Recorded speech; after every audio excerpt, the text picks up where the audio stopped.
ఈ రోజు కూటమి మీద చెల్లాల్సిన బురద చెప్పా రాసుకుంట్రా. కాపులపై పగబట్టిన చంద్రబాబు, కాపు నాయకుడు అంబటిని అన్యాయంగా అక్రమంగా అరెస్ట్ చేసిన కూటమి ప్రభుత్వం. అన్నా ముందు మనం బట్టే కదన్నా బాబు గారిని అకారణంగా లకారాలతో తిట్టాడు.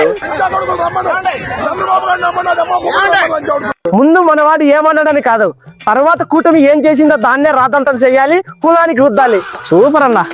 అరే నా కొడక ఓసరి నా కొడక. నెక్స్ట్ బీసీలపై బాబు గూండాగిరి. బీసీ నేత జోగి రమేష్ ఇంటిపై దాడి చేసిన టీడీపీ రౌడీలు. అన్నా ముందు మన నేపాలనే కదన్నా లోకేష్ ని కుక్కను కొట్టినట్టు కొడతామన్నారు. లోకేష్ కి చెప్తా ఉన్నా, పిచ్చి పిచ్చి వేషాలు వేస్తే నిన్ను మాత్రం పిచ్చి కుక్కను కొట్టినట్టు కొట్టిస్తా, తరిమి తరిమి కొడతాం.